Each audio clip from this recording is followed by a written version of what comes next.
আমার নাম যখন ছড়িয়ে পড়বে, আমার কাঁধের উপর ভর করে যদি কেউ কিছু ভালো কিছু করতে চায়, দুটো টাকা ইনকাম করে, করুক না, কিছু কি যায় আসে। আমার প্রিয় জিনিসটাকে বিক্রি করছে আমার নাম দিয়ে,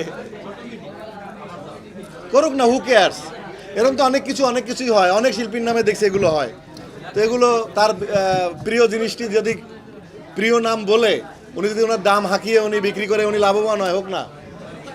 আমার নাম যখন ছড়িয়ে পড়বে, আমার কাঁধের উপর ভর করে যদি কেউ কিছু ভালো কিছু করতে চায়, দুটো টাকা ইনকাম করে, করুক না, কিছু কি যায় আসে। আমার আমি এগুলো কোনোভাবে কেয়ার করি না, কারণ আমি যদি এগুলোতে নেগেটিভভাবে মানসিকভাবে অস্থির হয়ে অবসাদ হয়ে এগুলো মাথায় নিতে যাই, তাহলে আমি সামনে কাজ করতে পারবো না, তাহলে আমার এই পশুর হাটেই পড়ে থাকতে হবে, কোরবানির হাটেই।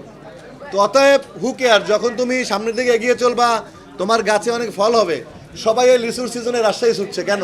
লিচু আর আম সংগ্রহ করতে।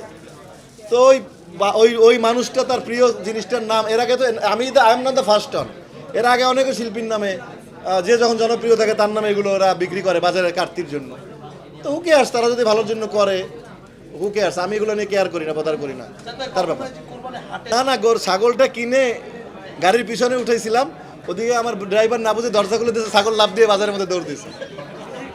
পরে সেইটার পিছনে তো আমি দৌড়তে পারতেছি না, ড্রাইভার ছুটতেছে, গাড়ি স্টার্ট মেন রাস্তার উপরে। এটা তো অন্যরকম অভিজ্ঞতা। এই যে তবে এবার ডিপজল ভাই বলছিল, ডিপজল ভাই গাবতলি গরুর হাট, ডিপজল ভাই ইজারা নিছে, আমাকে কালকে বলতেছিল তুই আর আমি হাটে যাবো। আমি বললাম ভাই চলেন একদিন যাবো হাটে, আবার অভিজ্ঞতা হোক নতুন করে। দেখা যাক যদি সময় পাই একদিন ডিপজল ভাইয়ের সাথে হাটে যাবো, ডিপজল ভাই সেই পশুর হাটে, যেহেতু ডিপজল